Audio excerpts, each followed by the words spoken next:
가능합니다. 대부분의 사람들은요, 올라가는 인생에 대해서 관심이 많습니다. 그래서 오죽하면 대학도 스카이라고 이야기해요. 서울대, 고대, 연세대. 어떻게 그렇게 이름을 그렇게 줬는지 모르겠어요. 그래서 앞글자만 따면 스카이가 되는 거예요. 하늘처럼 높다는 겁니다. 그럼 높은 대학에 들어가는 게 좋습니까? 낮은 대학에 들어가는 게 좋습니까? 직장도 마찬가지입니다. 삼성에 들어가는 게 좋습니까? 그냥 중소기업에 들어가는 게 좋습니까? 이상하게 다 높은 걸 좋아해요. 대학도 이왕이면 높은 대학, 직장도 이왕이면 높은 직장, 또 직책도 이왕이면 그냥 평사원보다는 상무, 전무, 이사, 그러면 더 좋잖아요. 내려가는 것은 세상에서는 실패라고 생각합니다. 더 낮은 자리로 가라고 하면 차라리 내가 그만두겠다고 이야기합니다. 그래서 상무하다가 대리로 내려가라고 하면 하겠습니까? 안 합니다. 교회 안에도 많은 성도들이 의외로 대접받는 자리에 관심이 많습니다. 누가 권사가 되냐, 누가 장로가 받느냐, 이거에 대해서 주목합니다. 원래 성경에는 직분을 은사라고 가르치고 대접받는 것이 아니라 오히려 섬기는 자리라고 말합니다. 요즘에 교회 직분이 교회 안에서 자기 위치를 확인하는 것이 되고 말았습니다. 그러나 여러분, 우리 주님은 낮은 자리, 섬김의 자리를 귀하게 여기십니다. 오늘 말씀에 보면 예수님과 제자들이 이제 십자가 죽음을 앞에 두고 마지막 만찬을 가지게 되었습니다. 그래서 우리는 이거를 뭐라고 이야기하냐면 최후의 만찬이다. 그래서 레오나르도 다빈치의 그림도 있잖아요. 제자들이 식탁 큰 테이블에 음식을 쫙 차려놓고 이렇게 만찬을 즐기고 있는데 아마 실제로 그렇게 안 했을 겁니다. 그냥 떡하고 포도주만 갖다 놓고 이렇게 식사 자리였을 겁니다. 그런데 그때 주님의 제자들이 다툼을 일으킵니다. 왜 다퉜습니까? 더 높은 자리에 앉고 싶은 욕망에 다툼이 일어납니다. 24절을 다시 한번 읽겠습니다. 시작. 또 그들 사이에 그중 누가 크냐 하는 다툼이 난지라. 자, 아주 정확하게 표현하고 있죠. 왜 싸웠어요? 누가 크냐, 누가 크냐 문제로 다툼이 일어났습니다. 더군다나 오늘 말씀이 이 다툼이라고 하는 단어를 사용한 것을 보면요, 그냥 수근수, 네가 높아, 내가 높아, 이게 아니라 대놓고 소리 지르고 있어요. 야, 네가 높냐, 내가 높냐? 지금 누가 계신데? 예수님이 계신데 지금 그러고 있는 거예요. 대놓고 싸운 거예요. 근데 거기가 또 단어가 뭐라고 쓰냐면 또라는 단어가 써 있습니다. 그 얘기는 전에 싸운 적이 있었단 얘기야, 없었단 얘기야. 그 애들 싸우면 뭐라 그래? 너네는 또 싸우냐?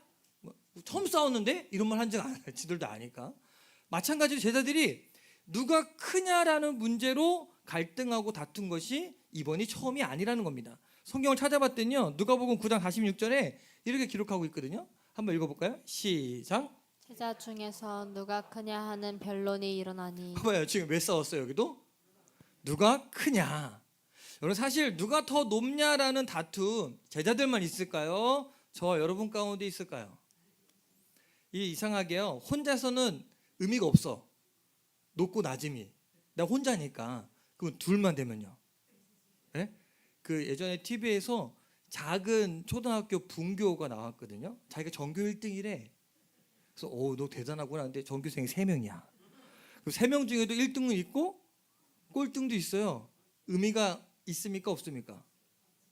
왜 의미가 없어? 1등 꼴등인데. 근데 그래도 자기는 1등이라는 거예요. 1등이고 전교 회장이고 자기는 반장이라는 겁니다.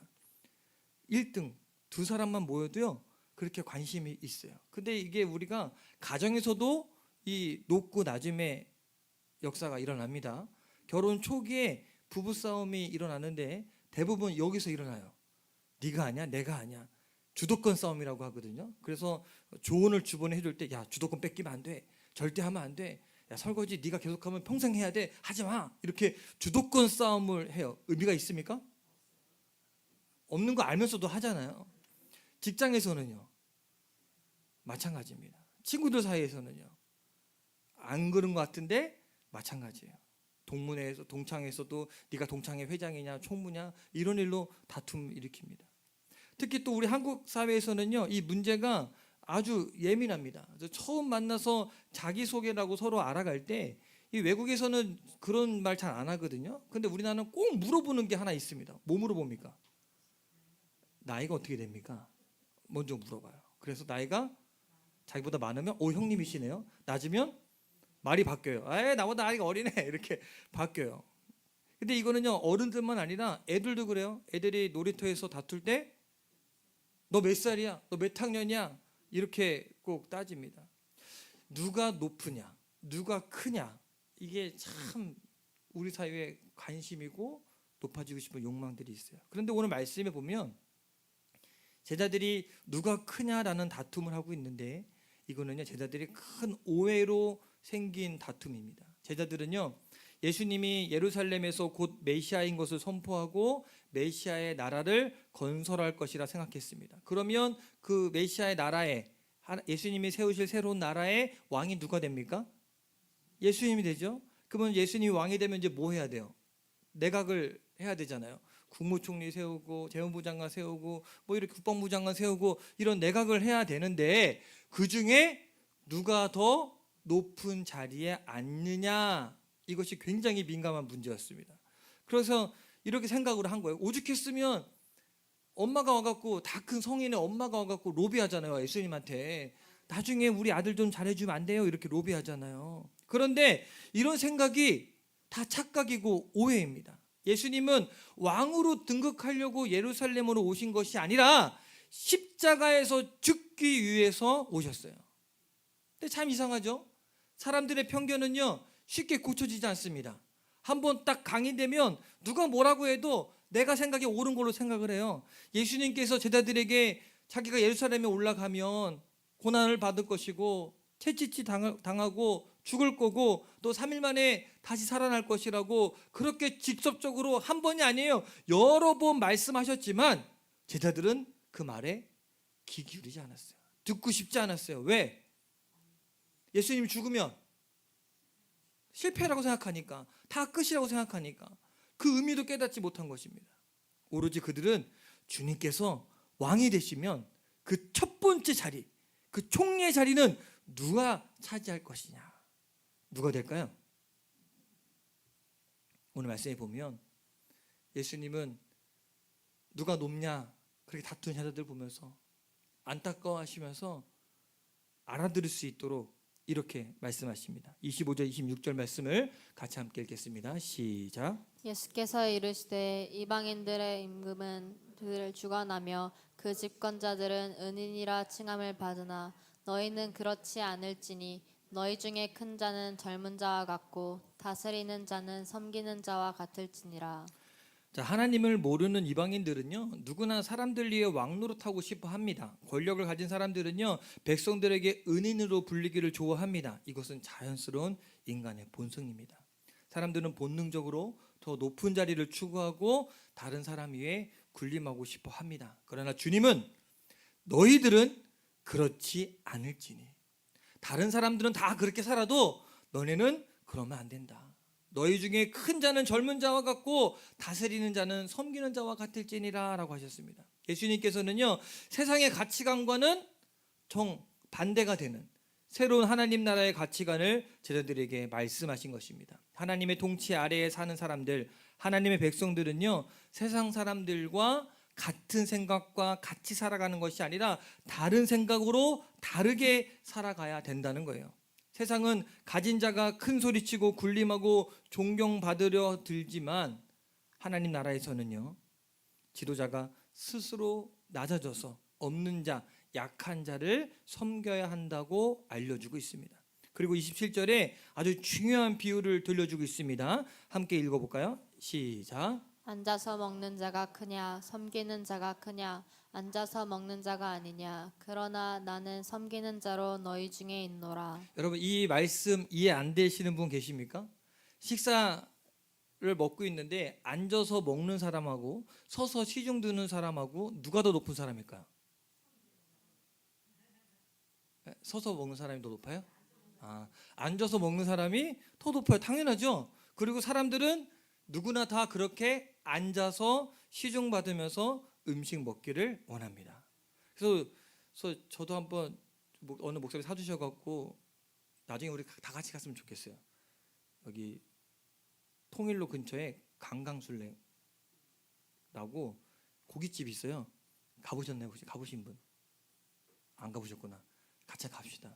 우리 이사하고 나서 제가 살게요라고 여기까지 올라왔는데 지금 머릿속에 생각하고 있는 거예요. 네, 그때 가서 생각해 봅시다. 근데 거기 가면 제가 가보고 깜짝 놀랐어요. 그 직원이 처음부터 끝까지 다 해줘요. 간장 갖다 주고, 요즘엔 고기 달아서 구워 먹어야 되잖아요. 근데 다 거주고 잘라주고, 뭐 필요하면 갖다 주고, 수시로 와서 뭐 필요한 거 없냐고 물어보고, 그렇게 친절해요. 그러니까 사람들이 거기에 미어 터져요. 예약하지 않으면 갈 수가 없어요. 사람들은 그런 거 좋아해요. 앉아서 다 해주고 나는 먹기만 하는 걸 좋아해요. 그렇게 사람들은 원합니다. 그런데 주님이 뭐라고 말씀하시냐면, 그렇게 다 한 다음에 나는 섬기는 자로 너희 중에 있노라. 이 말씀에 제자들이 깜짝 놀란 거예요. 한번 따라해 볼까요? 나는 섬기는 자로 너희 중에 있노라. 예수님은 하나님의 아들이죠. 그리고 온 이스라엘 자손이 기다리던 메시아입니다. 예수님은 당연히 섬김을 받아야 할 분입니다. 그런데 그 예수님이 나는 섬기는 자로 너희 중에 있다. 여러분, 이 말씀을 우리가 주목해야 됩니다. 섬기는 자로 있다. 예수님이 섬기는 자로 이 땅에 오셨다는 것입니다. 그러므로 우리가 오늘 닮아야 할 예수님의 마음은요, 섬기는 마음입니다. 예수님은 인간의 몸을 입고 이 땅에 오셔서 이 땅에서 섬기는 삶을 사셨습니다. 일부러 가난하고 약한 자들을 만나셨고, 사회에서 멸시받고 천대받는 사람들을 가까이 하셨고, 병든 자를 고치시고 눈먼 자를 보게 하셨고, 귀신에 묶여 고통당하는 자들을 치유해 주셨습니다. 3년 공생의 사역을 보면 높은 지위에 있는 사람을 찾아가서 아부하거나 그들과 함께 대접받기를 원치 않으셨습니다. 섬기는 자로 사셨어요. 그래서 마가복음 10장 45절에 보면 주님이 본인의 삶에 대해서 이렇게 말씀하십니다. 함께 읽어볼까요? 시작. 인자가 온 것은 섬김을 받으려 함이 아니라 도리어 섬기려 하고 자기 목숨을 많은 사람의 대속물로 주려 함이니라. 예수님의 말씀을 통해서요, 자신의 삶의 좌우명이 뭐다? 섬기는 삶이다 라고 이야기하신 겁니다. 예수님 말씀대로요, 섬김을 받으려 하지 않으셨고 오히려 섬기는 삶을 사셨고 마침내 자신의 목숨을 온 인류를 위해 내어 놓으셨습니다. 예수님의 삶은 한마디로 섬기는 삶이셨습니다. 우리 돌아오는 목요일이 성탄절이잖아요. 예수님이 어디서 태어나셨습니까? 이거는 교회 안 다니는 사람도 알아요. 어디서 태어나셨습니까? 베들레헴의 마구간에. 그래서 이 요람이 없어서 어디다 눕혔습니까? 말구 위에 눕혔습니다. 우리 하세 말구 위에 눕힐 수 있겠습니까? 못해요. 네, 요즘에 멸균하고 소독하고 얼마나 깨끗하게 잘해야 되는데.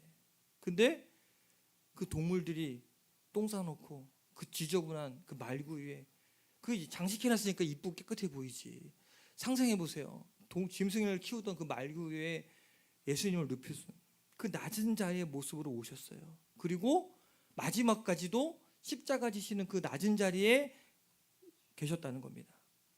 어떤 학자가 이 말씀을 조사하면서 예수님께서 이 말씀을 하신 그 시점이 예수님이 제자들의 발을 씻기고 나서 아마 이 말씀을 하셨을 것이다 라고 이야기해요.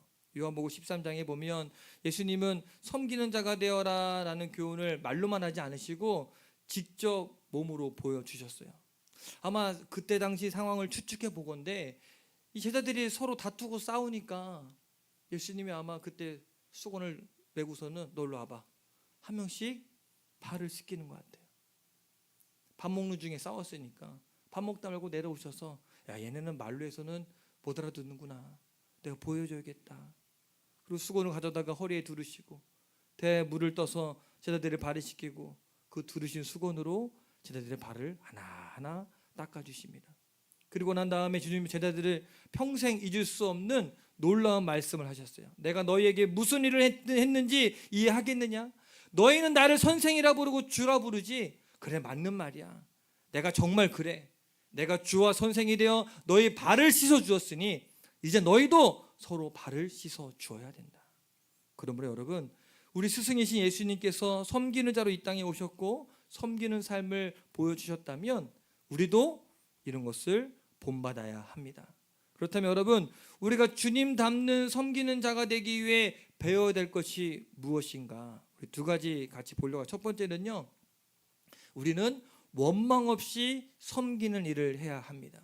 초대 예루살렘 교회의 영적 지도자였던 이 베드로가 당시 흩어진 교회들에게 보낸 편지에 보면 섬기는 삶의 원리에 대해서 가르쳐주고 있거든요.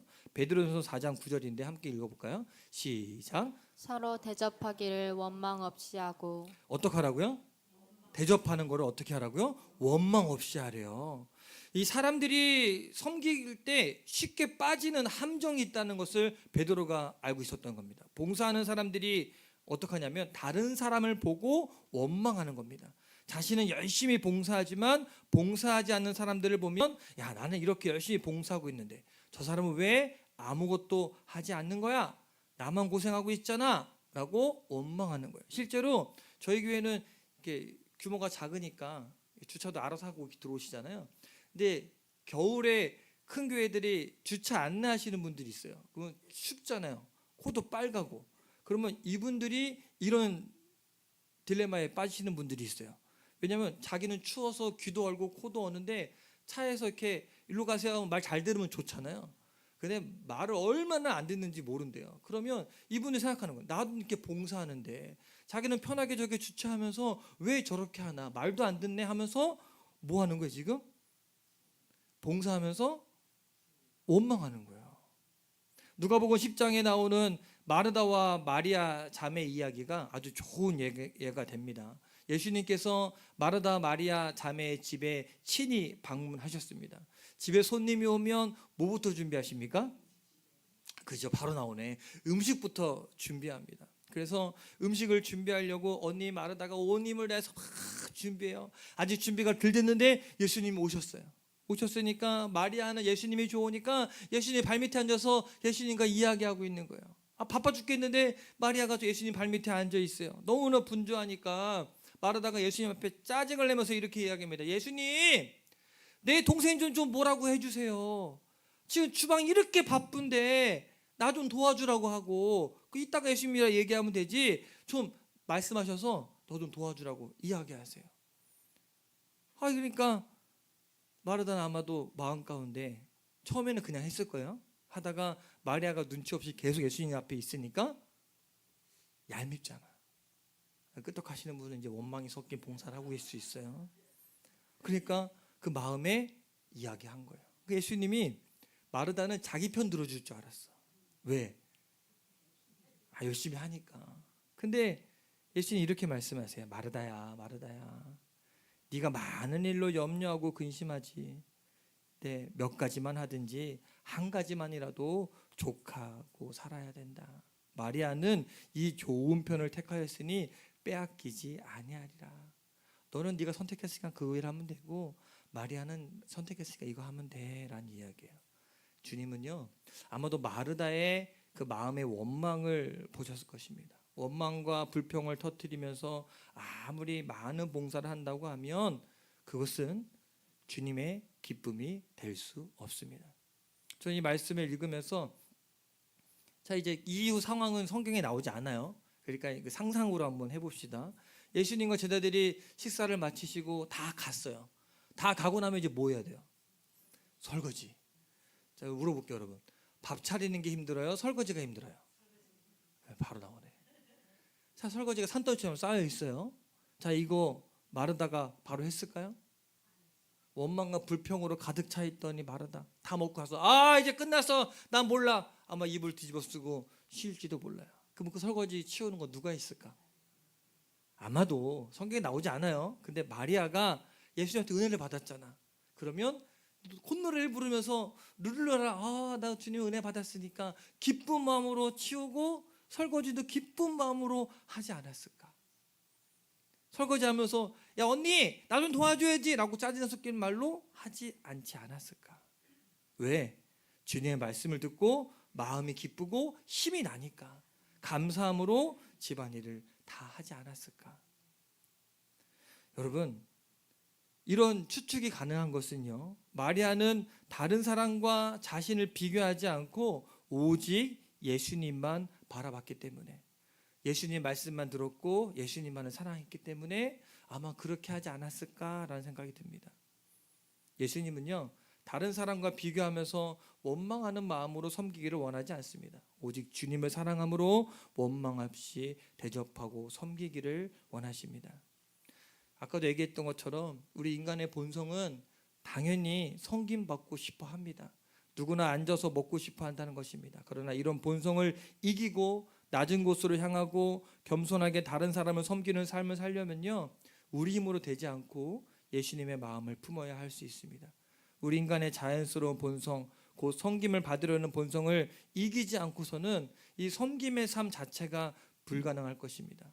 사도 바울이 갈라디아서 2장 20절 말씀에 이렇게 고백합니다. 여러분 너무나 잘 아는 말씀이지만 함께 같이 한번 크게 읽어보겠습니다. 시작. 내가 그리스도와 함께 십자가에 못 박혔나니 그런즉 이제는 내가 사는 것이 아니요 오직 내 안에 그리스도께서 사시는 것이라. 이제 내가 육체 가운데 사는 것은 나를 사랑하사 나를 위하여 자기 자신을 버리신 하나님의 아들을 믿는 믿음 안에서 사는 것이라. 여러분 생각해 보세요. 이 말씀 우리가 너무나 잘 알고 잘 아는 이야기입니다. 그런데 내 안에 내가 살아야 정상입니다. 그래 내 존재감이 생겨요. 그래서 이 상담 심리 하다 보면 이 존재감을 잃은 사람들을 자아를 찾아주는 걸 자꾸 해요. 근데 여러분, 그런데 예수 그리스도 안에 변화된 사람들은요, 내 속에 내 자아가 있음에도 불구하고 그 주인의 의자의 자리에 예수님을 앉힌다는 거예요. 내가 아니라 누가 사는 겁니까? 예수님이 산다는 겁니다. 자기 삶의 주인이 내가 아니라 예수님이 되었다는 겁니다. 그러므로 내가 죽고 내 안에 예수님이 사는 사람들은요, 내가 아닌 예수님을 닮는 그런 섬기는 삶을 살게 될 것입니다. 그래서 따라합시다. 나는 죽고 예수님은 살고. 두 번째, 예수님의 섬기는 마음을 배우고 섬기는 삶을 살려면요, 오직 하나님의 영광을 위해서 해야 합니다. 우리가 원망하는 마음을 이기고 자기 자랑이나 자기 공로를 드러내는 것이 되지 않으려면요, 모든 일을 행할 때 딱 목적이 분명해야 됩니다. 누구를 위해서? 하나님의 영광을 드러내기 위해서. 그래서 베드로전서 말씀에 아까 전에 원망 없이 해라라는 말 다음에 이렇게 이야기해요. 4장 10절 11절 한번 읽어볼까요? 시작. 각각 은사 받은 대로 하나님의 여러 가지 은혜를 맡은 선한 청지기 같이 봉사하라. 만일 누가 말하려면 하나님의 말씀을 하는 것 같이 하고 누가 봉사하려면 하나님이 공급하시는 힘으로 하는 것 같이 하라. 이는 범사에 예수 그리스도로 말미암아 하나님이 영광을 받게 하려 함이니. 자, 한마디로 다른 사람을 잘 섬기려면 하나님이 가진 은사를 갖고 하나님이 공급해 주시는 힘을 가지고 누구를 위해? 내가 드러나는 것이 아니라 하나님이 영광을 받을 수 있도록 그렇게 하라는 겁니다. 대부분의 사람들의 봉사와 섬김 속에는요, 자기 자랑과 교만과 공로의식이 숨겨져 있기도 합니다. 하나님께 영광을 돌리는 것보다 내 만족, 내 자랑에 초점이 맞춰져 있기도 합니다. 그런데 여러분, 이런 것은 하나님이 기뻐하시는 섬김의 자세가 아닙니다. 잘못된 섬김의 태도는요, 오히려 그것이 다른 사람에게 불쾌감을 줄 수 있고 교회에는 악영향이 될 수도 있습니다. 이것은 당연히 버려야 될 잘못된 것들입니다. 우리는 무엇을 하든지 하나님의 영광이 드러나도록 해야 합니다. 사도 바울이 먹든지 마시든지 무엇을 하든지 누구를 위해 해라? 하나님의 영광을 위해 해라. 성경은 주님의 이름으로 하는 참된 섬김에는요, 천국의 보상이 반드시 따른다고 약속합니다. 그래서 마태복음 10장 42절에 주님이 이렇게 말씀하십니다. 함께 읽어볼까요? 시작. 또 누구든지 제자의 이름으로 이 작은 자 중 하나에게 냉수 한 그릇 주는 자는 내가 진실로 너희에게 이르노니 그 사람이 결단코 상을 잃지 아니하리라 하시니라. 또 누가복음 6장 38절에 같이 읽어볼까요? 시작. 주라 그리하면 너희에게 줄 것이니 곧 흙이 되어 누르고 흔들어 넘치도록 하여 너희에게 안겨주리라. 너희가 헤아리는 그 헤아림으로 너희도 헤아림을 도로 받을 것이니라. 아멘. 즉 섬김엔 공짜가 없다는 거예요. 이 땅에서 하나님 복을 주시기도 하지만 하나님 반드시 갚아 주신다는 겁니다. 저희는 우리 송천교 성도님들이 예수님의 섬기는 마음을 담기를 바랍니다. 서로 대접하고 사랑하기를 원망 없이 하시게 되기를 간절히 축원합니다. 더 낮은 자리로 내려가서 다른 사람을 섬겨 보십시오. 내 것이라고 고집하지 말고 이웃과 나눌 수 있다면 그것이 바로 예수님의 섬기는 마음을 담는 것이라 그렇게 확신합니다. 또한 나의 영광을 위해서가 아니라 하나님의 영광을 위해 겸손하게 섬겨 보십시오. 우리가 하나님의 영광을 위해 섬기는 그곳에 우리 주님이 함께 하실 것입니다. 한번 상상해 보세요. 다 섬기는 사람이 된다면 얼마나 좋을까? 그렇지 않습니까? 네, 다 내가 한다고. 쓰레기 하나 줍는 거 내가 한다고. 가정에서도 어렵고 힘든 거 내가 한다고. 쓰레기 버리러 가는 거 내가 할게 하고 나가고. 내가 서로 한다면 그러면은 이득 보는 사람은 한 사람 있겠죠. 안 섬기는 사람. 근데 원망 없이 하면 그 또한 은혜가 되는 거예요. 나는 그렇게 상상을 한 번씩 하거든요. 우리 교회 성도님 모두 다가 다 섬기는 사람이라면 그러면 새로운 사람들이 보고 깜짝 놀라지 않을까요? 그렇지 않을까요? 그렇지 않을까요? 섬기는 자가 됩시다. 우리가 하나님의 영광을 위해 섬기는 그곳에 우리 주님이 함께 하실 것입니다. 그렇게 함으로 이 성탄절은요, 우리만 기뻐하는 것이 아니라 예수님을 모르는 주변 사람들에게도 함께 기뻐하고 하나님께 영광을 돌리는 의미 있는 그렇게 성탄절을 맞이하는 저 여러분 되기를 간절히 축원합니다. 우리가 찬양하고 함께 기도하겠습니다. 이 찬양의 가사가 오늘 말씀을 다 압축해서 가사 말이 있는 것 같아요. 낮의 해처럼 밤의 달처럼 우리가 찬양하고 기도하시겠습니다.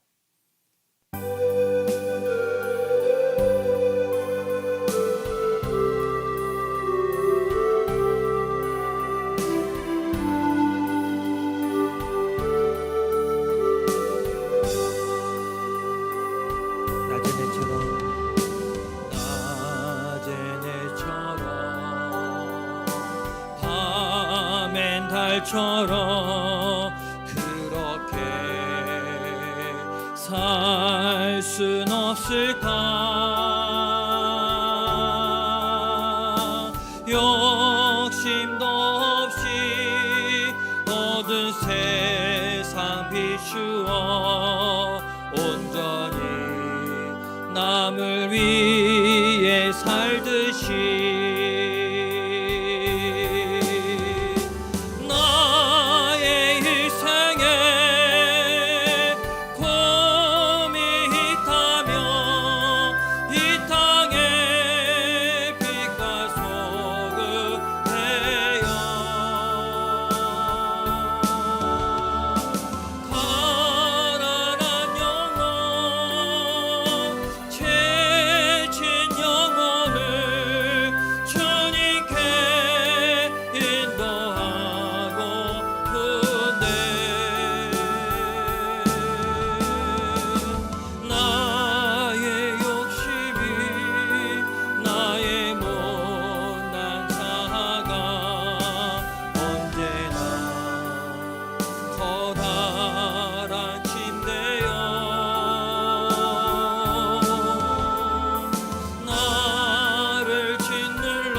말씀을 기억하면서 주님, 우리가 주님처럼 섬기는 삶을 살게 하여 주옵소서. 함께 이 시간 통성으로 기도합니다. 사랑의 아버지 하나님, 주님을 닮아가는 자가 되기 원합니다. 예수님의 섬기는 마음을 돌고 닮아갈 수 있도록 인도해 주셔서 아버지, 우리가 섬김받기보다는 아버지 주님, 내가 먼저 낮아지고 섬기는 자가 되게 하여 주옵소서. 예수님의 모습을 닮아 주님이 섬기러 이 땅에 오셨고 섬기는 삶을 사셨고 십자가의 대속의 은혜로 목숨까지 내어두시며 섬김에 완성하신 주님을 닮아갈 수 있도록 인도하여 주시옵소서. 하나님의 은혜를 우리 가운데 보여주셔서 주님의 놀라운 은혜와 권능이 우리 가운데 임하게 도와주셔서 아버지, 우리가 주님을 닮아 섬기며 낮아지며 내가 먼저 주님을 닮아간 자가 될 수 있도록 인도하여 주시옵소서. 아버지 하나님, 우리 안에 아직도 해결되지 않은 아버지 못된 자아가 있습니다. 아버지 하나님,